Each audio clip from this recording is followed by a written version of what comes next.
Hello. I thought I'd talk today about money and what we need to do to change our societies to save the world, especially in the light of Mr. Trump's troublemaking. But anyway, because of the environmental problems whereby we need 2 to 3 planets to support our Western lifestyle. And we haven't got them. So what do?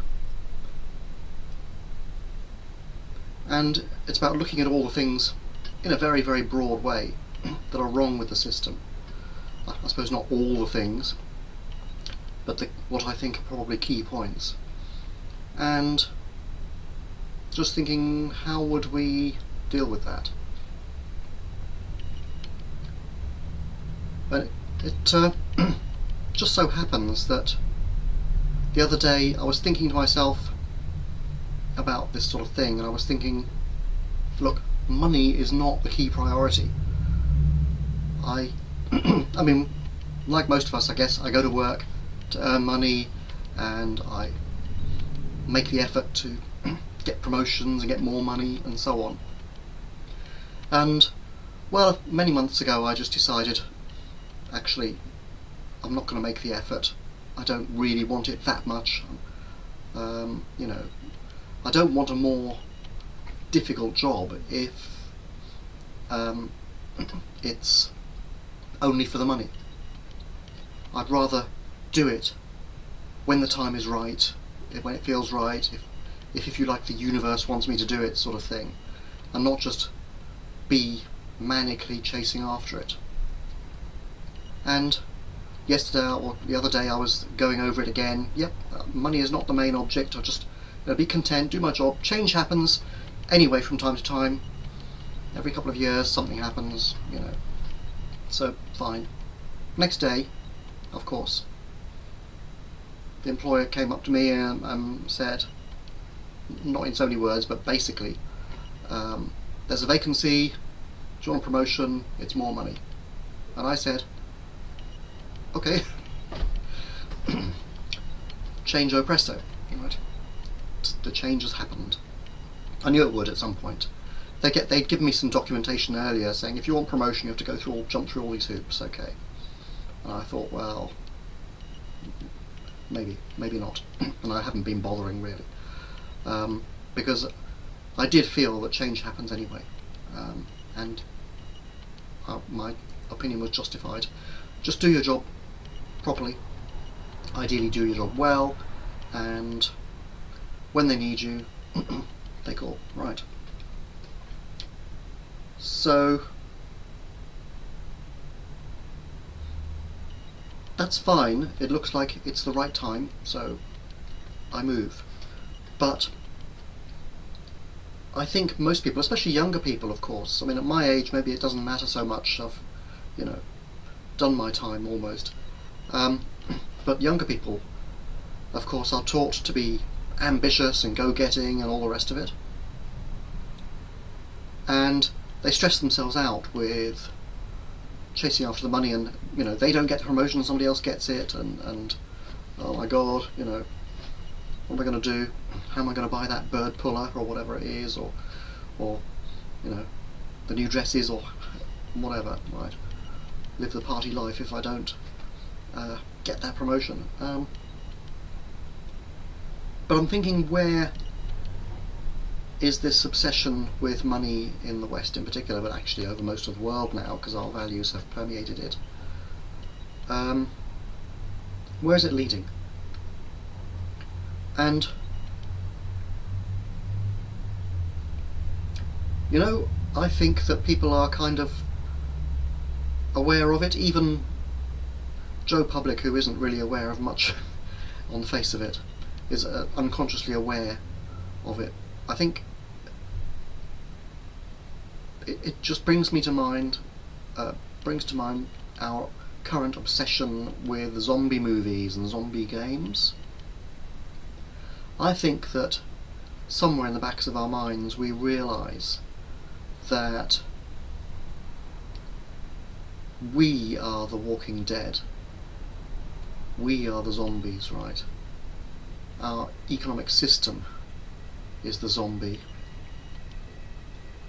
The environment is walking dead if our system continues. Our system has to die.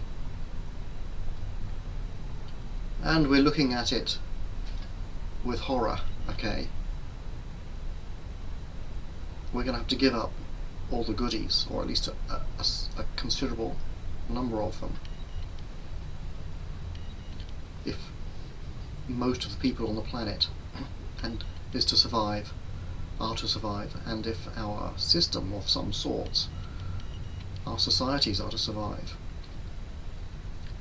And I think that's kind of being, in a way, personified with all this zombie obsession.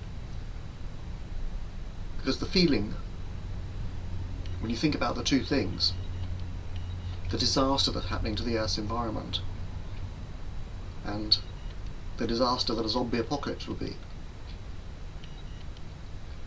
the feeling is kind of the same.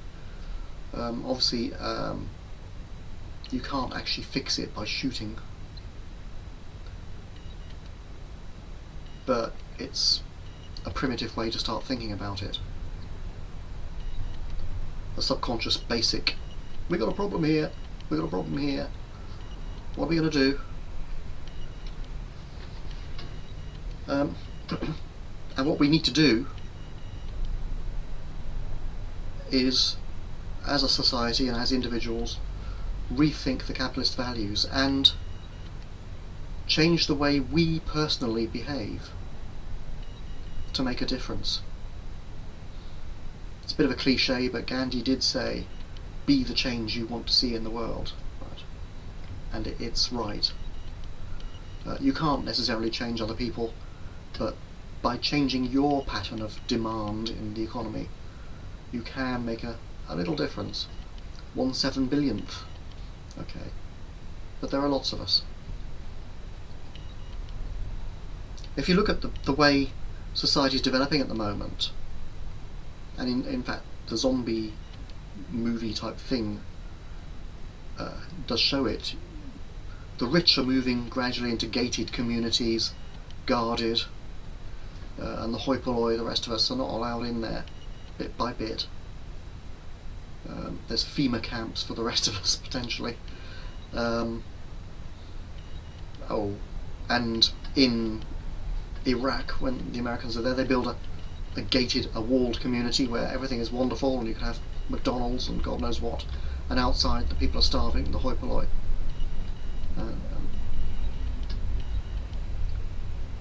That is the inevitable end conclusion of the concentration of wealth in fewer and fewer hands. They will feel the need to protect themselves, justifiably perhaps. You can also see it in a different way in some employers' attitudes to their staff and higher-ups' attitudes to lower downs. This is more common in American companies than in British, but you do get it over here too, of course. I mean, we founded this capitalist system more or less, after all. In the sort of contempt that some managers show for those lower down in the hierarchy. You know, they crap on the people below them, but they kowtow to the heroes up above. They worship the ones above, because they kind of, in the back of their minds, believe that the position in the hierarchy represents some actual merit, that the higher-ups are better and superior actually, not just in some formal role. Whereas the ones below are literally contemptible. They're down there because they deserve it. What are these rubbish idiots doing? Why am I surrounded by fools? You know, this sort of thing. I can remember seeing, actually, it happens not that infrequently on American programs, It would never happen on a British one. But a guy goes into a bar, sits down and says, "Give me a beer." But if you were to do that over here in England, they'd be more likely to give him a punch on the nose for such appalling manners, right? But it's showing deliberate contempt for those who are ostensibly inferior in the hierarchy. It's showing them that you're important. Obviously it would be utterly unacceptable in this country, but I guess people get away with it in America sometimes. I don't know, tell me. Is that how it is? You treat the servants in the shops or your shop assistants as scum, basically? I don't know, I deal with American customers at work and they seem well mannered, actually, the ones I deal with, so I don't know. French, different manner, right, but anyway. But what this attitude is, and you do get it a fair bit, actually, one way or another, the boss who thinks that everybody else is an idiot, and so on. It's a sadomasochistic personality type, which, as it happens, was the personality type that became dominant in, say, Germany in the 1930s and 1940s, and we all know where that led, right?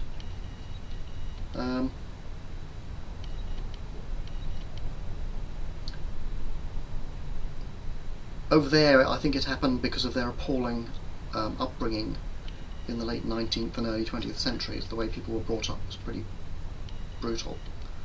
I think in America it comes about perhaps in a different way, in the sense, and it's somewhat milder, of course, in the sense that maybe the Protestant work ethic tells people that you are rewarded in this life for your worthiness, or your goodness, and all that, and your works. So those who are richer deserve it, and those who are poorer deserve it, and that's reflected in bad behaviour, really.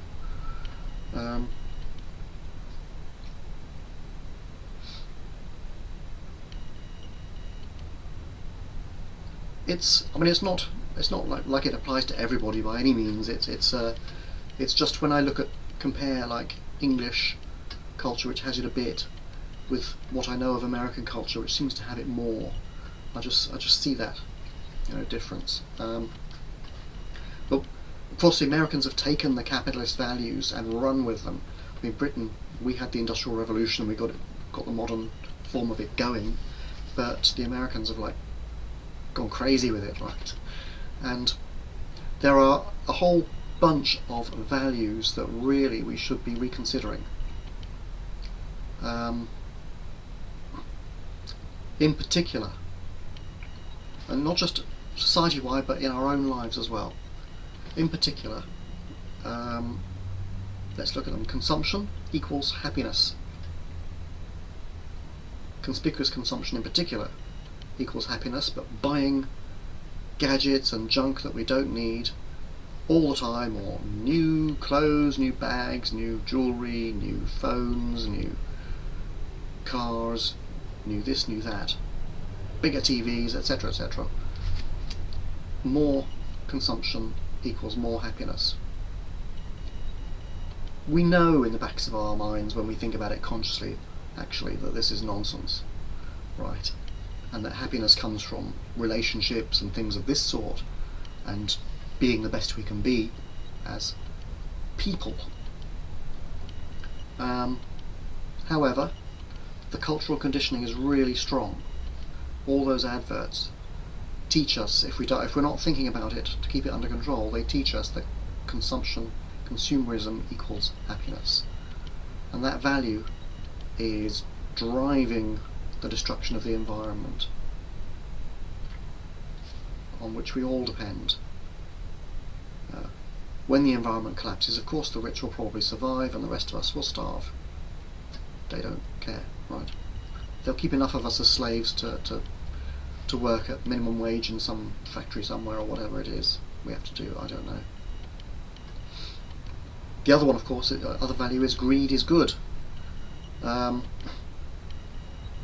course, capitalism uses the propensity of humans to be greedy in a productive way, but it's gone too far. It's not the only value that we should be living by a long way. Adam Smith, in his Wealth of Nations, discussed how enlightened self-interest is economically beneficial to society. People produce more because they realise they can get rich out of it. But the thing is, we're taking it too far. It's reached.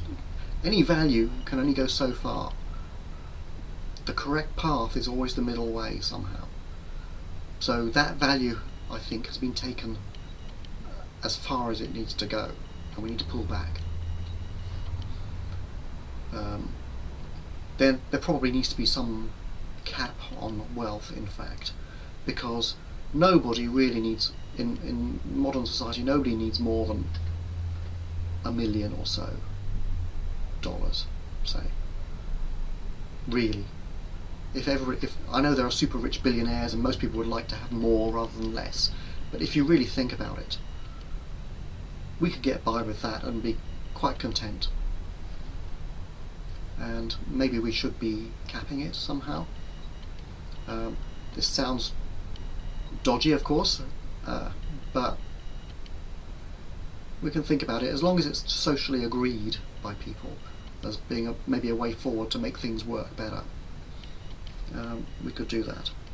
Another one, of course, a sort of hidden belief, or actually a blatant belief of our governments and society, is that the market rules. And furthermore, the market is intelligent, following Adam Smith's idea of the invisible hand and all that, that people working in their own self-interests intelligently do what's required. They supply the goods that people want. Correct. But again, is it being taken too far? Do we need the market to be managing our water supplies, for example, so that some people die of thirst and other people have enough for gigantic swimming pools that they don't need? If we shared it out properly, probably everybody could have swimming pools and stuff. But the market doesn't share things out properly. It sucks it all up towards the richest, those with the most money. And yes, demand, money, is a way of indicating which things should be made. That's how price works. But it's not a good way of sharing things out. And we need to mix and match the systems, because we don't have a system which can really do everything at once, like make efficiently and share it efficiently. Our system makes things efficiently. It's tremendously efficient in some ways, and it shares it out really badly, with 5 individuals owning half of the world's wealth or something ridiculous like that, and the bottom 50% of people owning only 1% of the world's wealth. Not good. So the market is good, but it's not actually intelligent. It doesn't actually do what we want it to do. It does just what it does.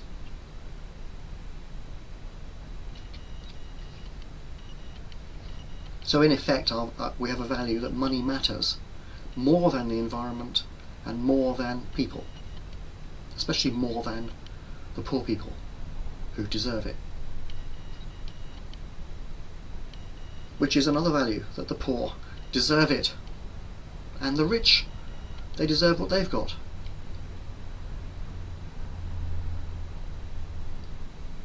And notice that the poor, generally speaking, are like the whites, are not the whites, the blacks, the Latins, and so on.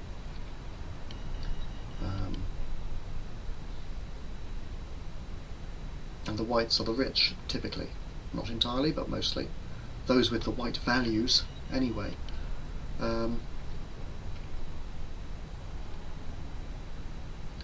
so there's this tendency to think that the other lot are poor because they're inferior. And even when people think about it, hey, white civilization invented all this wealth and capitalism and stuff, and the Industrial Revolution and all that. But when you look at that, that was an historical accident. In fact, it was an accident of geography as well. It's pretty plain when you look at how civilization developed, that civilization developed more easily in the horizontal continent, which is Eurasia, whereas those in the vertical continents, America and Africa, had a harder time of it. And the reason for that is that in Eurasia you have this one massive climate zone which goes all the way across this vast continent, whereas in both the Americas and in Africa you have narrow climate zones, a series of them as you go down through the continent. So any civilization that was developing from the Stone Age and up in one climate zone would have real difficulty, like in the Egyptian civilization, could not expand from North Africa into the tropical Africa, because they'd have to learn how to live in the jungle and get resistant to the diseases and find out what plants grow there and how to grow them properly and what animals they can exploit down there.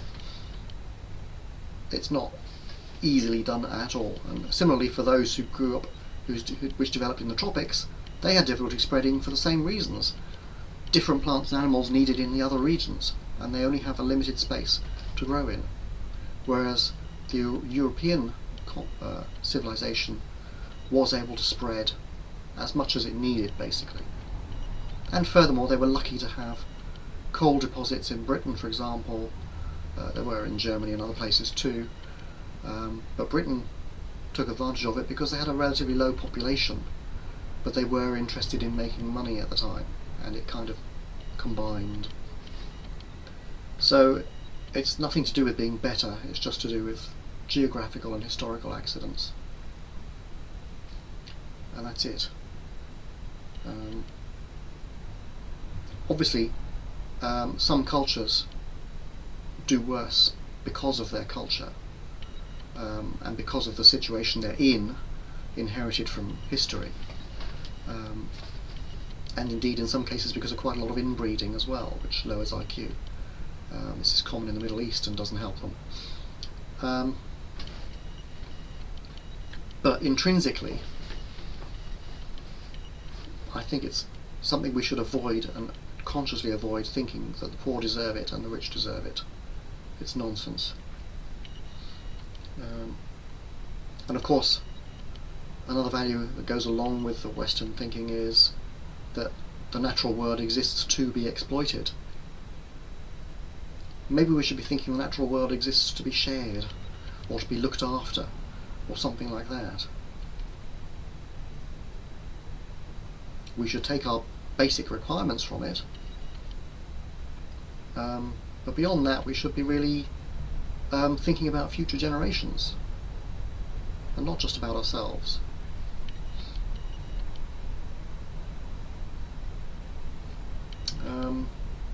And going back to that racism idea, actually, there is a strong tendency, this is strong, most visible in America, that we are in danger from the others, the lesser peoples, hence the gated cities and hence the obsession with guns and stuff.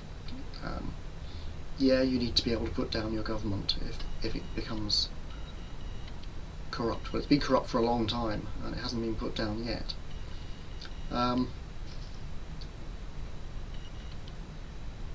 But think about that frightened psychology there, because you know that this greed is not good. and that the slave races are not to be exploited actually, and that they deserve their revenge actually.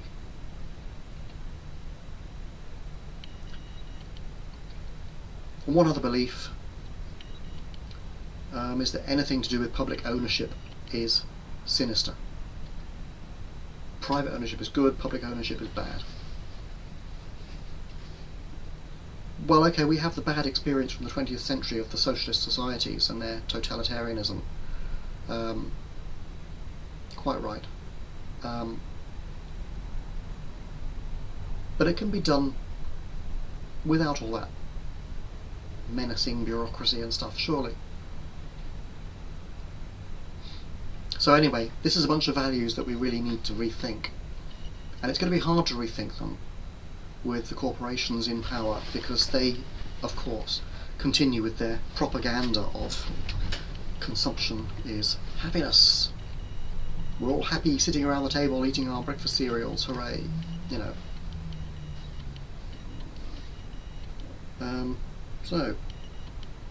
And we've got the extreme capitalist in charge now in America, Mr. Trump.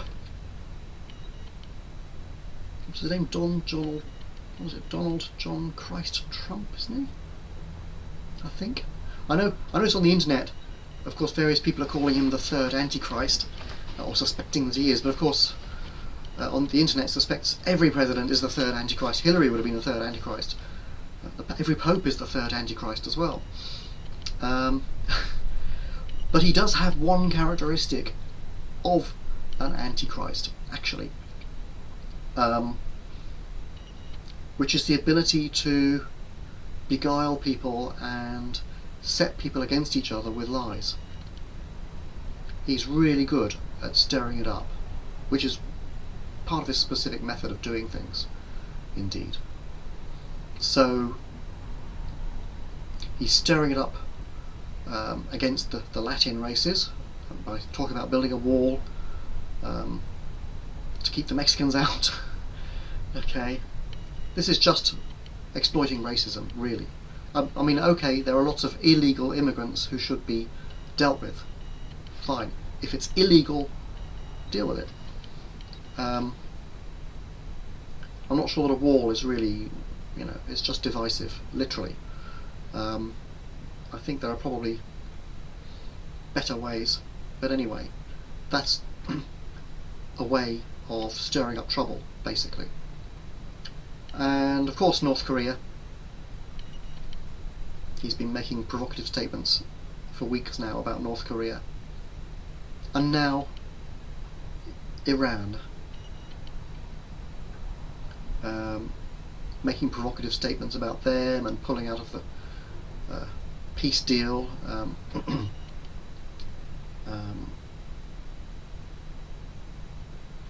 It's the calm before the storm. He really is taking risks with world peace. And on the one hand, he's right to say that these countries are exploiting previous administrations' weak will. But on the other hand, his gung-ho approach is dangerous.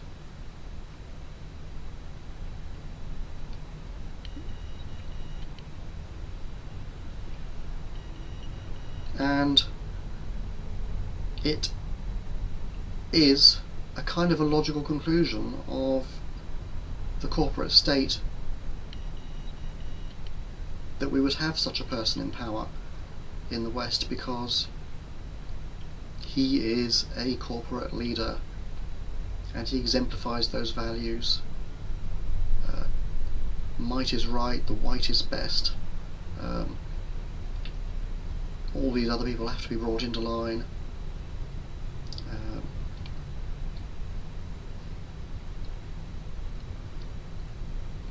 I think there are ways of doing it with negotiation, and some military force may be necessary, but this stirring it up is very questionable, because it could lead much, much further than just a little bit of local aggression.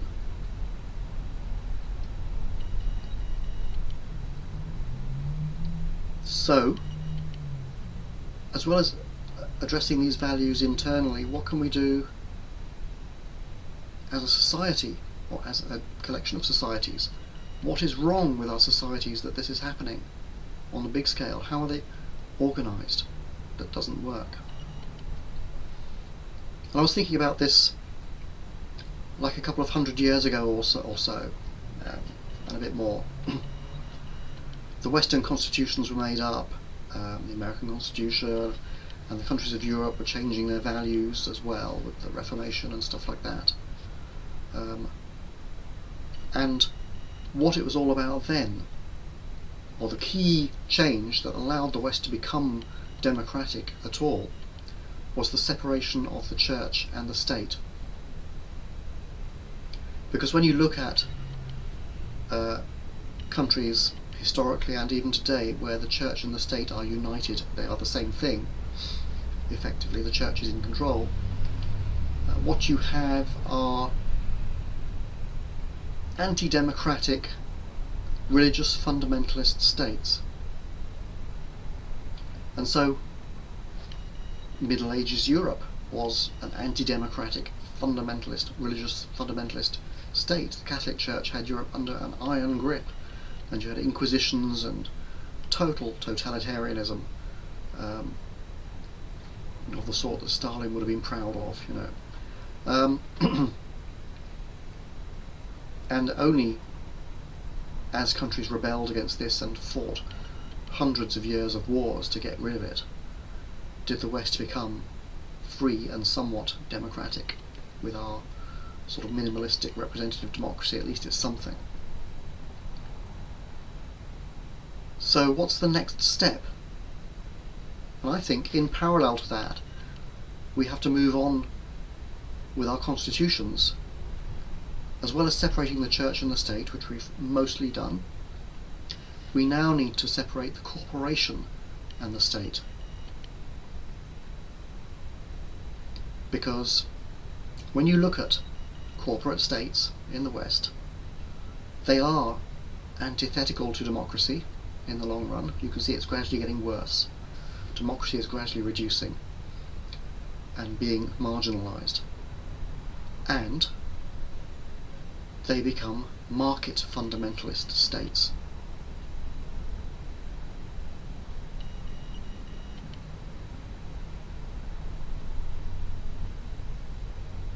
So we need some new constitutional conventions around the West to work out how to separate the corporation from the state. At the moment, corporations affect the state in a number of ways. They control it in a number of ways. Through lobbying, because they have vast wealth with which to do this, and they can manage professional lobbyists and so on, and by getting themselves placed on committees of to manage themselves, and other such corrupt methods. Through, in America for example, donations to political parties and donations to individual politicians. In any other country, really, that's corruption, but in America it's legal. Okay. Through straightforward corruption, as happens, say, in Mexico, places like that. Through corporate advisors, like Trump and other presidents going way back have been using Goldman Sachs members, people as their advisors on economics and stuff. I mean, really? Do they have the national interest at heart? Surely not. And corporate jobs for retired politicians. All of these things and more need to be separated out from the state in the rigid way that religion is separated out from the state, specifically so in America. There's some of it in Britain. We have some bishops in the House of Lords, but they're so sort of they're practically impotent. It doesn't really matter, you know. That's what I think is the next stage. Another one to get rid of is the legal personhood of corporations. Maybe limited companies, okay, but big corporations, the legal personhood is just a get out of jail free for directors. It allows them to avoid personal responsibility for what their companies do, and it's gone too far. Those companies now have massive power because of their wealth. In the legal system, it's practically impossible to control them. We need to step back from that.